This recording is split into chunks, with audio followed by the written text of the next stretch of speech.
Apple ने इस बार iPhone 17, 17 pro launch किया है, फिर भी मार्केट में इसके कलर, साइजेस और वेरिएंट्स की अवेलेबिलिटी नहीं है। रीजन आज की यंग जनरेशन।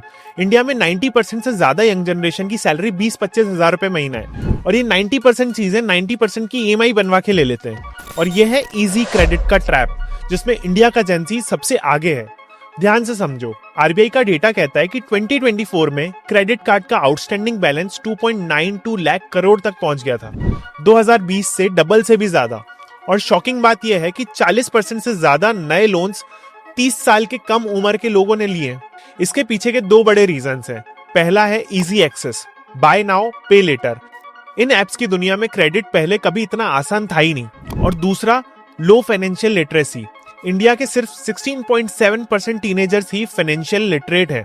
60% लोगों को क्रेडिट स्कोर जैसे फंडामेंटल्स भी नहीं पता। लेकिन इस स्वाइप एंड सब्सक्राइब कल्चर की असली कीमत पता है क्या है? इनकी मेंटल हेल्थ। एक स्टडी के अनुसार 48% Gen Z Indians financially insecure feel करते हैं और 30% के लिए पैसा उनका सबसे बड़ा स्ट्रेस होता है, जिसके कारण उनको एंजाइटी और डिप्रेशन बढ़ते जा रहे हैं। और फिर ऐसे डेब्ट से बचने के लिए यहाँ वहां से पैसे उधार लेते हैं और उसको चुकाने के लिए और कहीं से। और फिर ये लोग 360 डिग्री इस डेब्ट ट्रैप में फंस जाते हैं और ये अब एक नेशनल प्रॉब्लम बन चुकी है।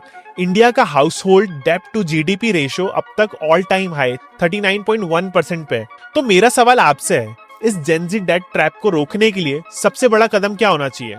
स्कूल्स में कंपलसरी फाइनेंशियल एजुकेशन, या बाय नाउ पे लेटर एप्स पर स्ट्रिक्ट रेगुलेशंस, या फिर एक कल्चरल माइंडसेट चेंज? कमेंट करके बताओ एंड आइडिया मैन को फॉलो कर लो।